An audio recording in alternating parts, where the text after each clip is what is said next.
Bonjour à tous, nous sommes de retour pour le 11e épisode de Glasto Trip, le podcast. À moins de 3 semaines du festival, on va changer un petit peu de format d'épisode et on va partir sur des épisodes plus courts et plus fréquents. Aujourd'hui, on se transforme en Miss et Mister Météo, puisque la météo est un thème sur lequel on ne plaisante pas en Angleterre. Et c'est aussi un sujet de discussion inévitable à l'approche du festival, puisque ça va conditionner une partie des préparatifs. Tell me about when you came to Glastonbury as a child.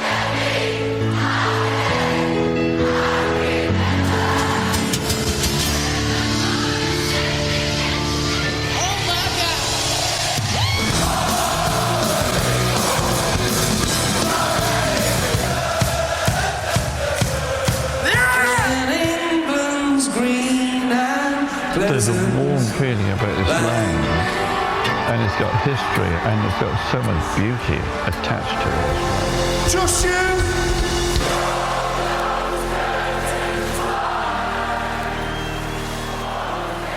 Glasto Trip, le podcast.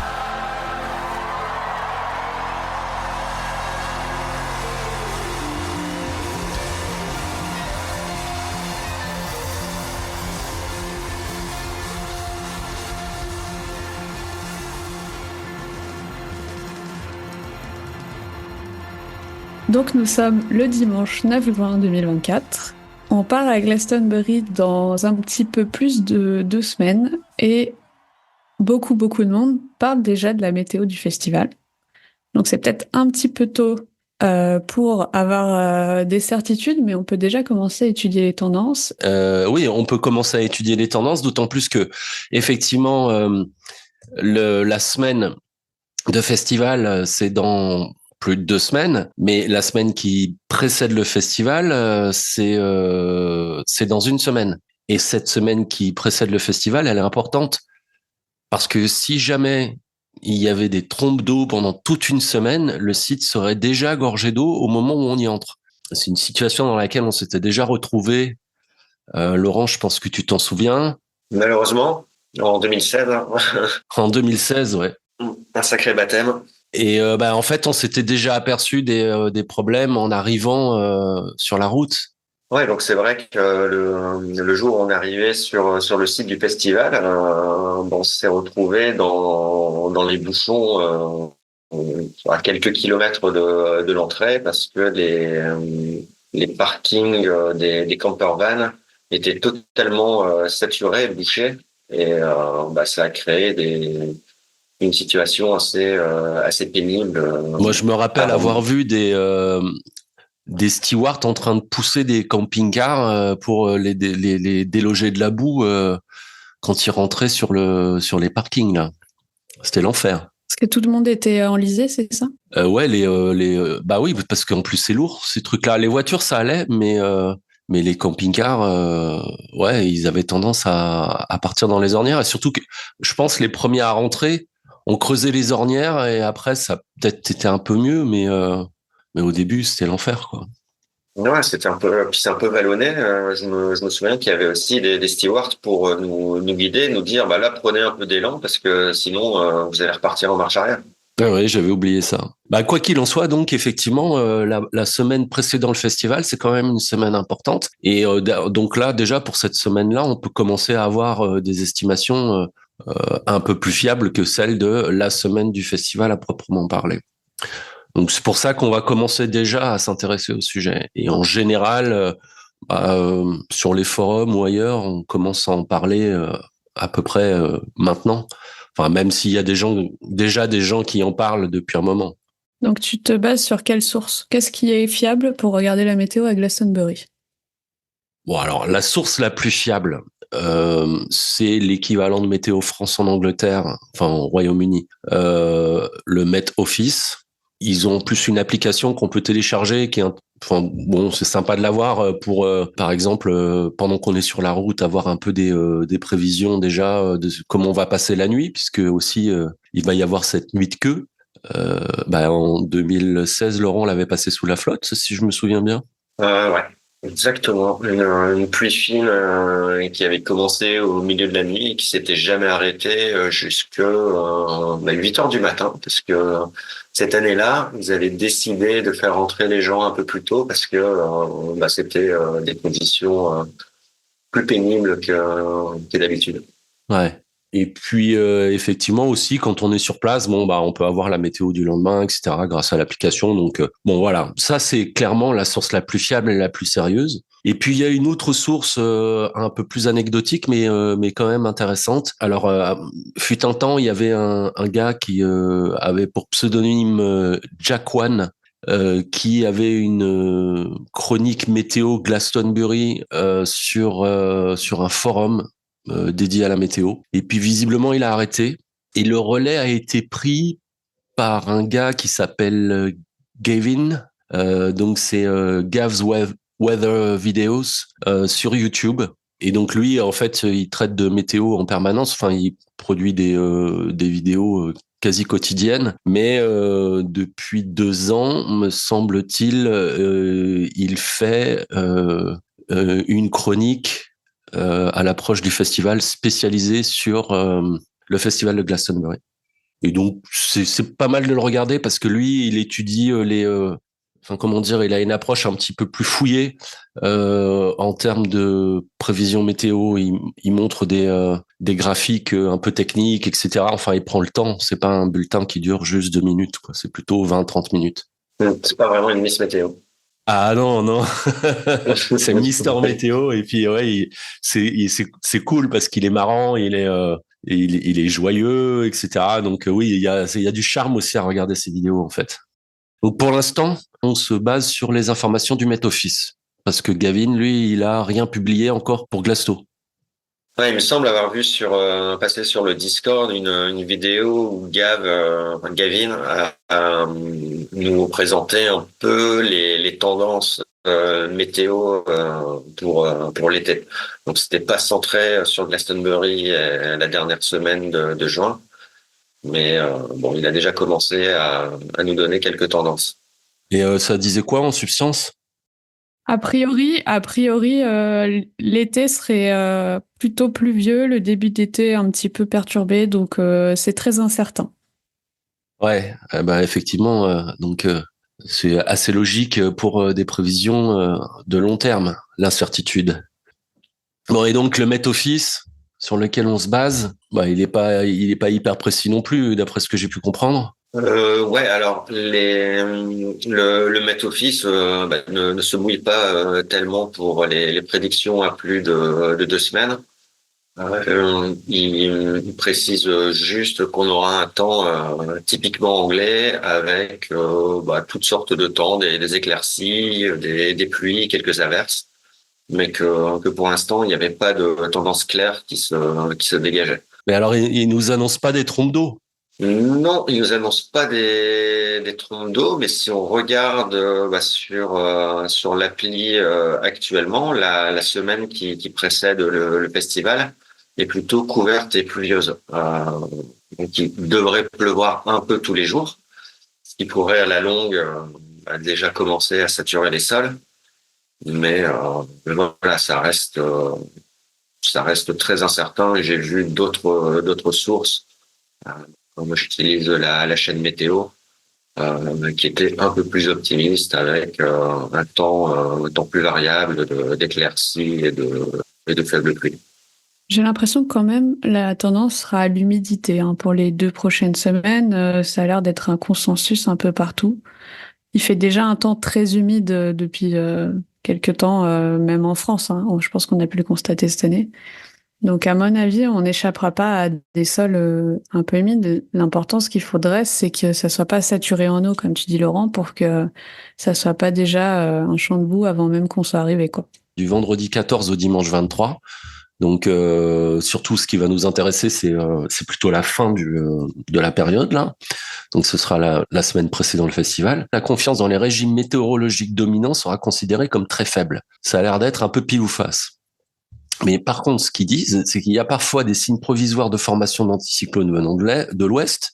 Donc ça pourrait aller mieux, mais des averses ou des épisodes de pluie plus longs sont également susceptibles d'affecter le pays. Par contre, ce qui est bien, ce qu'ils disent, c'est la moitié orientale de l'Angleterre et de l'Écosse étant les plus susceptibles de connaître ces précipitations plus humides ou enfin plus d'averses. Donc ça veut dire que s'il pleut beaucoup, c'est pas sur la Cornouaille, le Somerset, etc. A priori, la semaine avant, même s'il y a des incertitudes climatiques, ça devrait plutôt affecter en termes de précipitations la partie nord et la partie est, mais moins la partie ouest et sud-ouest. Ouais, d'ailleurs, moi j'avais regardé quand même depuis ces derniers temps, on avait un temps pourri à Paris et ailleurs, mais j'ai l'impression, contrairement à ce que tu disais, que sur Glastonbury, en tout cas, le temps était plutôt sec ensoleillé. Alors, je sais pas quelle est la fiabilité non plus de mon appli météo. C'est pas celle du Met Office? Non, c'est la chaîne météo. Mais généralement, elle est pas mal. Hein. Ok. 2 dernières années, quand je comparais avant le festival ce que disait le Met, qui était assez pessimiste, et la chaîne météo qui était plus tempérée, c'était plus proche de la chaîne météo. Mais bon. Et donc ensuite, la semaine du festival, qu'est-ce qu'ils nous annoncent? D'après ce que j'ai compris, ils en savent un peu rien. En résumé, ils commencent par les perspectives restent incertaines quant à des conditions météorologiques particulières qui domineraient au cours de cette période. Donc voilà, les modèles restent très incertains sur la période. Moi, j'ai l'impression qu'en fait, ils sont en train de dire que ils savent pas trop ce qui va se passer, mais qu'on devrait être aux alentours d'un temps moyen tel qu'on peut l'avoir dans les statistiques historiques de la région, quoi. Mais c'est quoi un temps moyen du coup? Est-ce que genre l'année dernière c'était un temps moyen? Parce que l'année dernière on avait eu un festival plutôt sec. Moi je sais pas ce que c'est le temps de référence à cette période de l'année en Angleterre. Moi, je pense qu'au niveau température, on a eu un festival moyen avec un peu moins de pluie quand même que ce à quoi on peut s'attendre sur les 10-20 dernières années. Oui, alors bon, moi j'ai un petit peu plus d'expérience que vous, pas énormément finalement, hein, mais quand même, j'ai effectivement pu vivre un peu toutes les situations. Je pense que j'ai vécu les extrêmes en pluie et en température d'ailleurs. Mais un temps moyen, c'est un temps où il pleut et il fait beau. À vrai dire, si on se concentre par exemple uniquement sur les 3 jours sur lesquels on va traîner sur les grandes scènes, c'est-à-dire des parties qui sont pas abrités ou sur, en tout cas des endroits où on peut pas trouver d'abri, si on a 2 jours de pluie et un jour de beau, ou un jour de pluie et 2 jours de beau, voilà, on est dans la moyenne, quoi, en résumé. Mais en termes de pluie, c'est un temps qui est généralement assez changeant. Donc souvent il pleut pas super longtemps. Enfin bon, il peut pleuvoir 3 heures, hein, mais en général ça finit par s'arrêter. On n'a pas 24 heures de pluie sans discontinuer. Je crois pas avoir vu ça. Et c'est jamais, jamais, sauf exception effectivement, mais à un temps moyen en tout cas, ça n'est pas une pluie très intense. C'est plutôt une pluie fine, parfois un peu, un peu insupportable parce qu'elle traverse les vêtements, etc. C'est pas juste de la bruine, mais c'est vraiment une espèce de pluie sournoise là et qui peut être assez continue. Un peu comme en Bretagne. Ouais, de toute façon, on est juste en face. Il doit y avoir 200 kilomètres entre les deux et encore, même peut-être pas. Et effectivement, on est à l'ouest du pays, donc on a un temps très changeant. Ok, donc l'année dernière, 2023. Donc c'était une année relativement sec parce qu'en vrai on a eu quelques gouttes le mercredi mais ça s'est arrêté là. Ensuite on a eu beau et sec le reste de la semaine. Exactement. Donc en marge de cette description du temps moyen ou normal, usuel d'un festival de Glastonbury, on peut regarder assez brièvement ce que c'est que l'historique, justement, puisqu'on en parlait et on pourra éventuellement y revenir en mode anecdote, les grandes années en termes de l'histoire du festival de Glastonbury. Et pour ça, il y a un article de référence. Oui, par exemple, sur Glastopédia, on a l'historique des conditions météo de toutes les éditions du festival, avec la tendance pour le sol, donc à savoir est-ce que c'était plutôt boueux, plutôt sec, les températures maximum, les températures minimum, le nombre de millimètres de pluie qu'il est tombé. Donc ça permet d'avoir une vue d'ensemble un petit peu de chaque édition. Et on peut voir par exemple que 2014 avait l'air d'être très très humide puisque c'est le record absolu de quantité de pluie qui est tombée pendant le festival.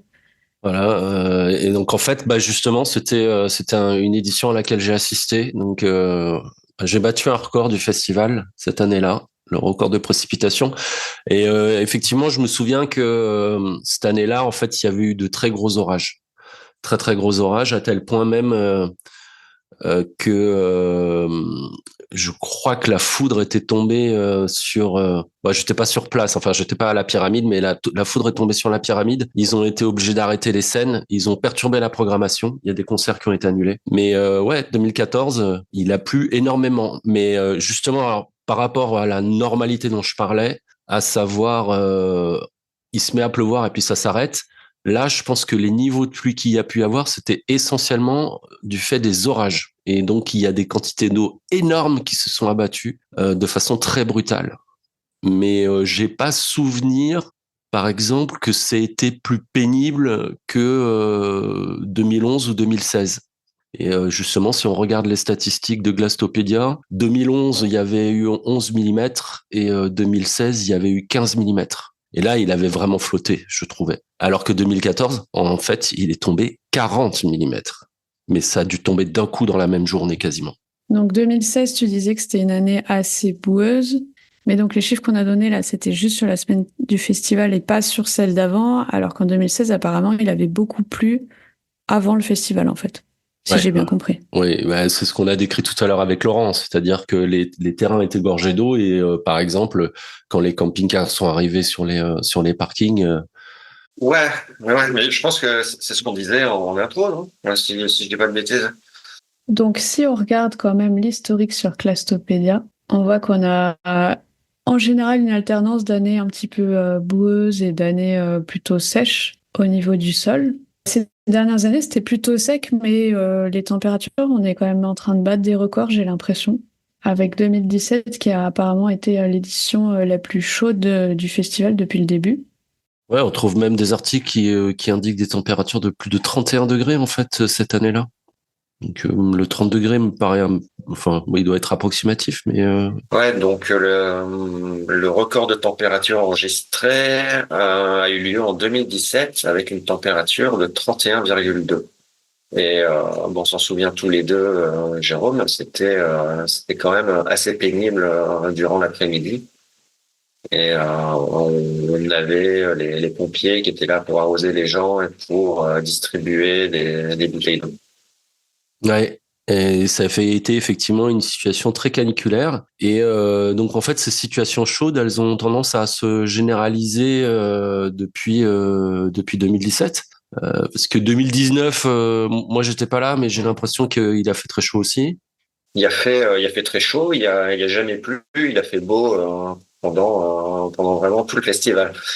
Il y a eu une journée qui était pratiquement aussi chaude que celle de 2017, mais c'était de mon point de vue, j'avais l'impression que c'était plus vivable, quoi.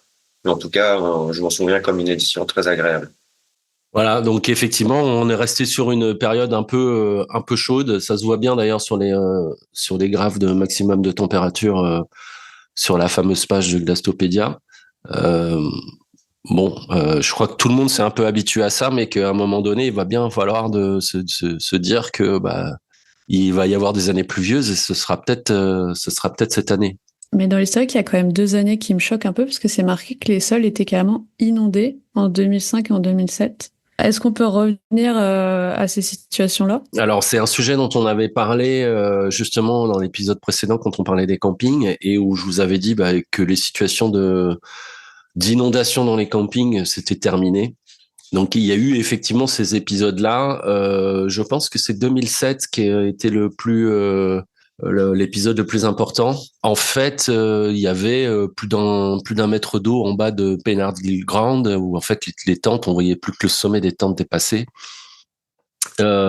Mais sur toutes ces zones un peu risquées, ils ont prévu des drainages qui font que il y a plus ces accumulations d'eau, et donc je pense qu'on n'aura plus jamais enfin j'espère en tout cas qu'il y aura plus jamais ces situations d'inondation sur le site du festival. J'espère aussi. Donc en fait, ce qu'il faut retenir de cet épisode, c'est que au niveau des prédictions du Met Office, il n'y a pas de tendance claire qui se dégage, ne serait-ce que pour la semaine précédant le festival. En revanche, on peut supposer que s'il y a des épisodes pluvieux, ils auront plutôt lieu sur l'Écosse et sur la partie est de l'Angleterre. Donc, le sud-ouest, qui est la zone qui nous concerne, devrait être relativement protégé. Et donc, au moment la semaine du festival, la situation est encore moins claire et visiblement, le Met Office ne se mouille pas quant à faire des prévisions sur une caractéristique climatique à ce moment-là. Mais bon, effectivement, c'est début dans 2 semaines, fin dans 3 semaines, donc ça fait un peu long. Donc vous l'aurez compris, on se retrouve bientôt dans un épisode météo deuxième partie, avec des prévisions plus précises, on l'espère. Et d'ici là, on se retrouvera aussi dans un nouvel épisode sur ce qu'il faut ramener au festival. Et vous verrez que là aussi, c'est assez conditionné par la météo. Merci, salut. Salut. Salut. Et bonne nuit, non? Ah bah là, c'est dur. Hein. C'est encore un peu tôt.